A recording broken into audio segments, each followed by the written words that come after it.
Las anemias megaloblásticas pues son distintos tipos de anemias, ¿no? Pero todos estos tipos de anemias tienen características generales. Entonces, antes de hablar de una anemia por déficit de vitamina B12 o por déficit de ácido fólico, tienes que conocer las características generales de las anemias megaloblásticas, ya que tanto en el déficit de fólico como el de cobalamina van a presentar estas mismas características. Entonces, esta diapositiva es importante que te la aprendas. ¿Qué es lo que vamos a observar principalmente en la sangre periférica?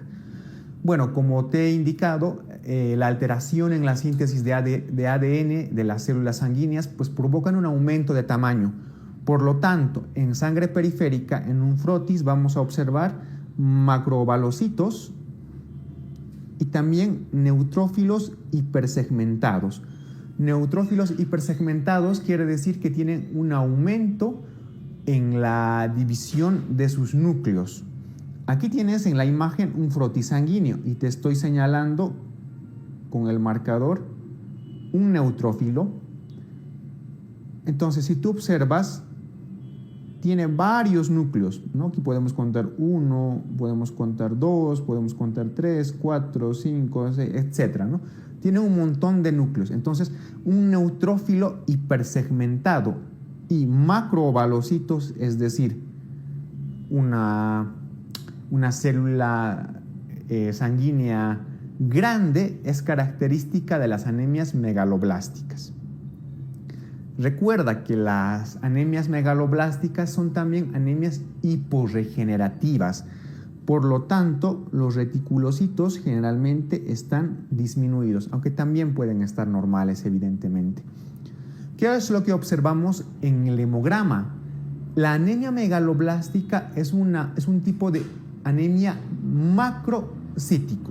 Por lo tanto, el volumen corpuscular medio estará aumentado, ¿no? La anemia megaloblástica es macrocítica con un BCM aumentado. Y como te he indicado en la fisiopatología, que debido a que estos precursores eritroides salen a la sangre, pues hemolizan de forma bastante rápida. Entonces también en la bioquímica sanguínea vamos a encontrar algunos datos de hemólisis. Por ejemplo, una elevación de la LDH, ¿no? Y también un aumento de la bilirrubina. Todo esto debido a que se produce una hemólisis temprana de los eritrocitos. ¿Y qué es lo que observamos en médula ósea? Pues una médula ósea hipercelular. Pero principalmente quédate con sangre periférica, macrovalocitos, neutrófilos hipersegmentados, en el hemograma un aumento del volumen corpuscular medio, anemia macrocítica. Evidentemente tiene que haber una disminución de la hemoglobina, pero eso ya no lo voy a repetir más. Y por la hemólisis, pues datos de hemólisis en la química sanguínea con elevación de la LDH y elevación también de la bilirrubina. Vamos a empezar con los tipos de anemia megaloblástica, ¿no? Vamos a empezar con el déficit de vitamina B12, la anemia por déficit de vitamina B12. Bien, aquí en la diapositiva te muestro una imagen bastante compleja, ¿no? Esta molécula que tú ves aquí, que te la estoy señalando, es la famosa cobalamina, que tiene un montón de componentes. Si tú ves en el centro de esta molécula, pues tenemos un átomo de cobalto. Entonces, por eso se denomina cobalamina. Entonces, esta es la famosa vitamina B12. ¿Dónde vamos a encontrar esta vitamina? Esta vitamina sí o sí es de origen animal, ¿no? Entonces, casi siempre la vamos a encontrar en alimentos de origen animal, sobre todo en el hígado, ¿no? de esos alimentos. También podemos encontrarlo en productos lácteos como el queso, ¿no? Pero recuerda, es una vitamina que está presente sobre todo en el reino animal. Entonces te imaginarás que aquellas personas que tengan una dieta vegetariana estricta van a tener una deficiencia de vitamina B12. ¿Cómo se produce el metabolismo, la absorción de esta vitamina? Es importante conocer este mecanismo. La vitamina B12 llega a nuestro estómago. En nuestro estómago, por los ácidos y el pH, se desdobla. Entonces tenemos un radical de cobalamina.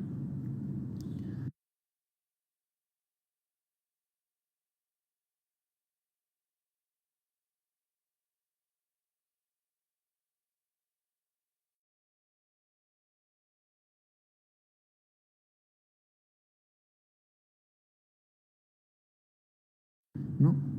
Este radical de cobalamina pasa hasta el duodeno. Dentro del estómago, si tú recuerdas por fisiología, hay unas células que se llaman células parietales. Estas células parietales secretan ácido clorhídrico, pero también secretan un componente proteico que es el famoso factor intrínseco gástrico. Este factor intrínseco gástrico va a ayudar a la absorción de la cobalamina. Entonces, como ves en la imagen, el radical de cobalamina va al duodeno, el factor intrínseco o IF, el factor intrínseco gástrico que se forma en las células parietales, también llega al duodeno y en el duodeno se va a unir a la cobalamina y va a formar el complejo factor intrínseco cobalamina. Este factor intrínseco unido a la cobalamina tiene que llegar al íleon, ¿sí? Al íleon del intestino. Y en el íleon del intestino, este complejo se absorbe hacia el enterocito.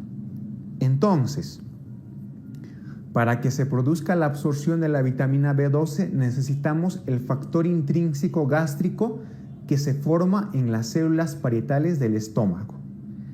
Este factor intrínseco se une en el duodeno más o menos con el radical de cobalamina y tiene que llegar al íleon para su absorción. Entonces, en forma resumida, la cobalamina unida al factor intrínseco se absorbe en el íleon del intestino, ¿sí?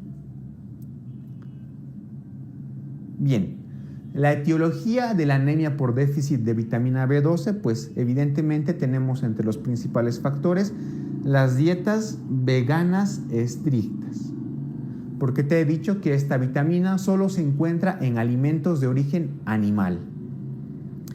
Pero sin duda, la causa más frecuente del déficit de B12 es la alteración en la absorción.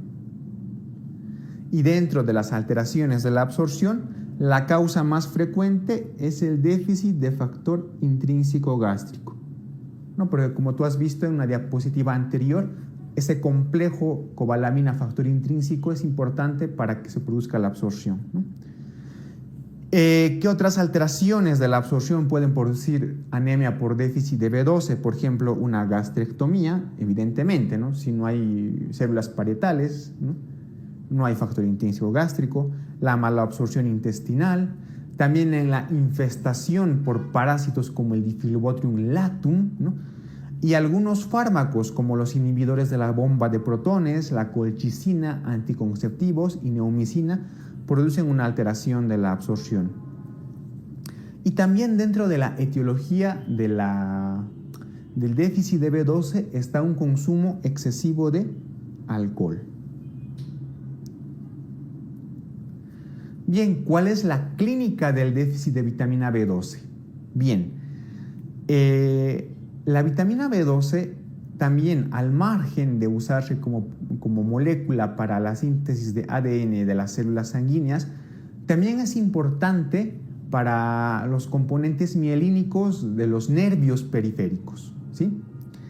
Entonces, cuando hay un déficit de B12, tanto el sistema nervioso como la médula ósea compiten por esta molécula. En muchos casos, si un paciente tiene anemia por déficit de B12, no tiene clínica neurológica.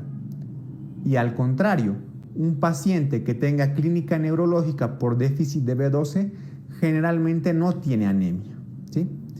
Entonces, ¿cuáles son las características clínicas? Bueno, evidentemente va a haber un síndrome anémico general, ¿no? Palidez mucocutánea, cefalea, debilidad, etc. Y características, por ejemplo, en el aparato digestivo observamos la glositis atrófica de Hunter.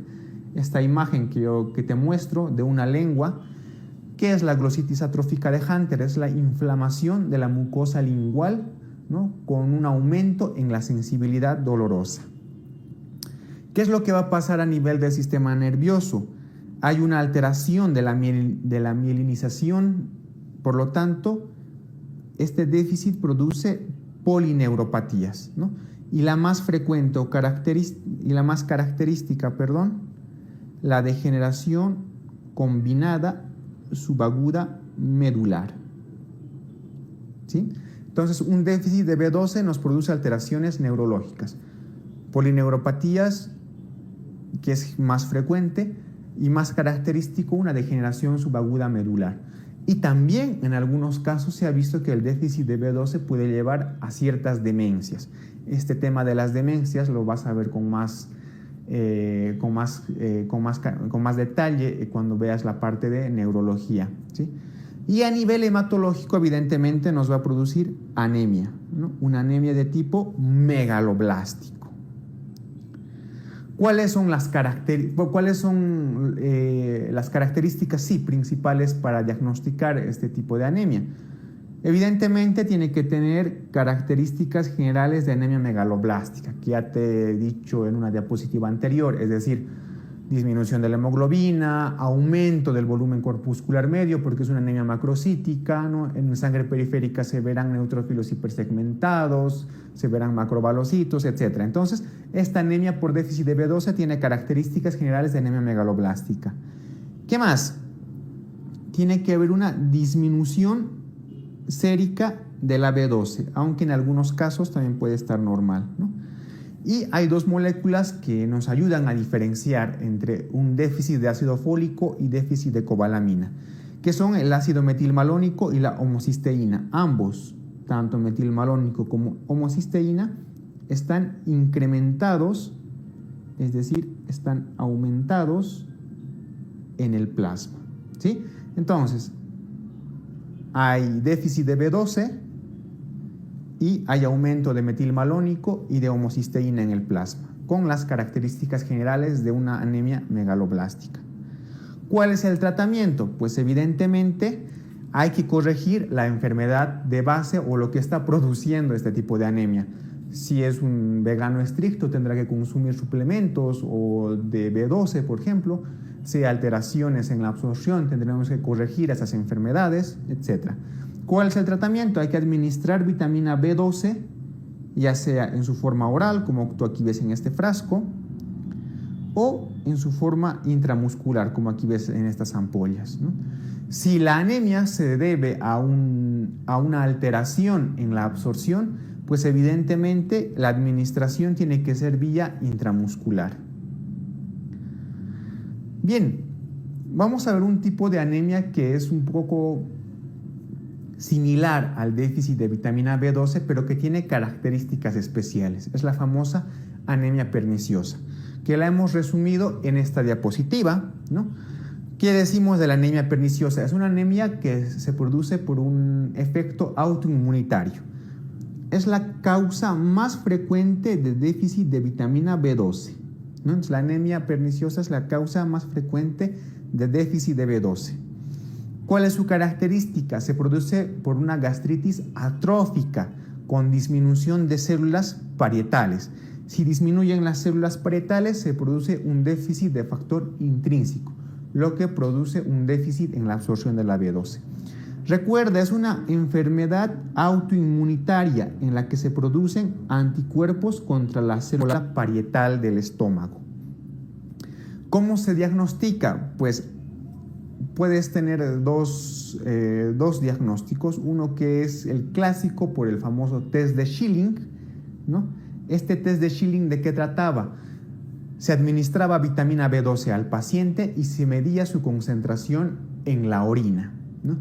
Si había una alteración en la concentración de B12 en la orina, decíamos que tiene una alteración en la absorción de esta vitamina B12 a nivel del ilion. Y a estas personas se administra factor intrínseco gástrico. Entonces, si tras la administración del factor intrínseco esta cobalamina en la orina se normaliza o aumenta, pues nos da un indicio o era sugestivo de anemia perniciosa. Actualmente la demostración de anticuerpos, anticélula parietal y antifactor intrínseco realizan el diagnóstico más exacto de anemia perniciosa. Vamos a ver el otro tipo de anemia megaloblástica, que es la anemia por déficit de ácido fólico. El ácido fólico, a diferencia de la cobalamina, se encuentra en alimentos de origen vegetal. Por ejemplo, los frutos secos, ¿no? Y también en los vegetales de hoja verde, como la espinaca. Sin embargo, la anemia por déficit de ácido fólico, y quiero que lo recuerdes, es la anemia más frecuente dentro de las anemias megaloblásticas, ¿no? Dentro de las megaloblásticas, la más frecuente es por déficit de ácido fólico. ¿Y esto por qué? Porque la cobalamina se puede almacenar por varios meses, incluso años, dentro del hígado. En cambio, el ácido fólico, las reservas son mucho menores, ¿no? Entonces, es más sugestivo de producirse una anemia por déficit de fólico.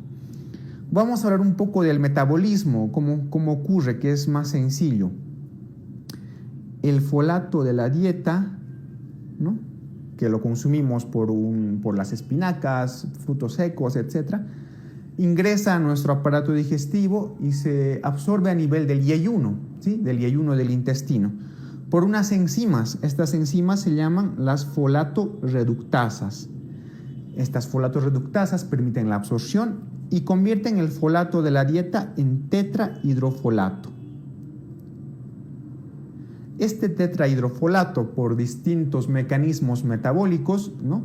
Y como ves aquí ya tienen distintos nombres, como el N10-formil tetrahidrofolato, eso no te interesa, llegan a los precursores eritroides y permiten la síntesis, por ejemplo, de purinas.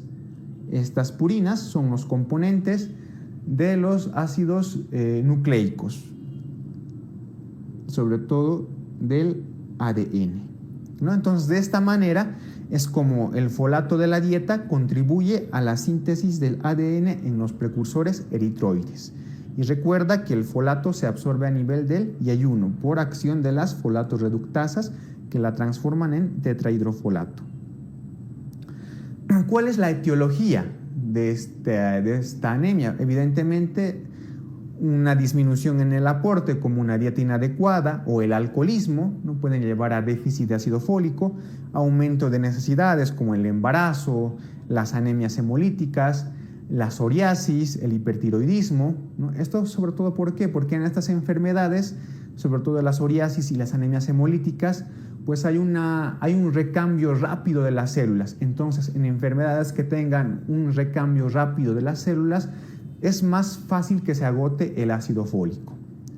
También alteraciones en la absorción, como en las enteropatías, algunos fármacos como los barbitúricos y anticonceptivos. Y también es importante el mecanismo del bloqueo de las folato-reductasas.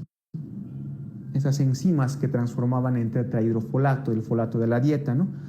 Este bloqueo de las folato-reductasas se produce sobre todo por ciertos fármacos, como por ejemplo el metrotexate y el cotrimoxazol, que son fármacos que se utilizan en la clínica diaria, por ejemplo el metrotexate como tratamiento de la artritis reumatoide, ¿no?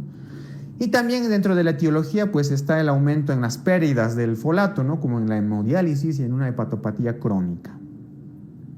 La clínica y el diagnóstico del déficit por ácido fólico o la anemia por ácido fólico pues se realiza de la siguiente manera.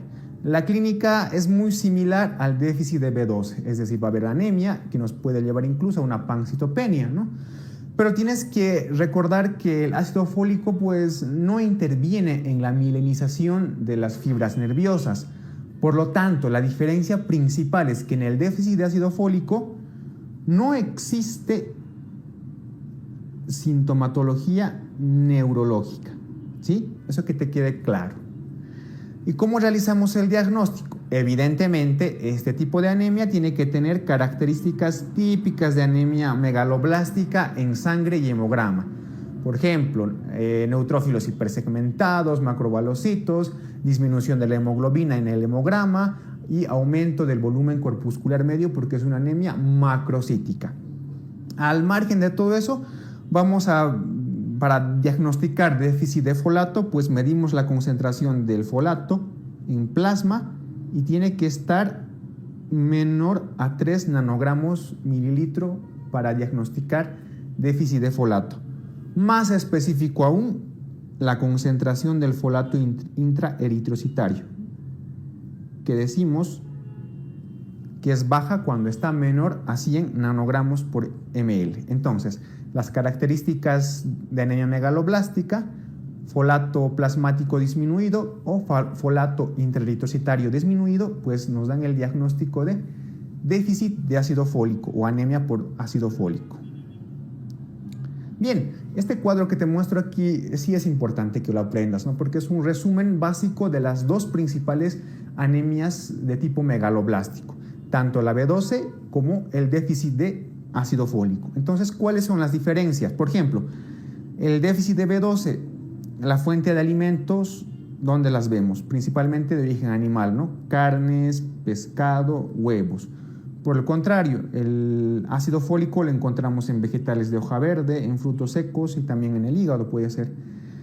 ¿Dónde se produce la absorción de la vitamina B12? Recuerda, se produce en el íleon. La absorción del ácido fólico se produce en el duodeno, pero principalmente en el yeyuno. ¿Cuál es la causa más frecuente de déficit de vitamina B12?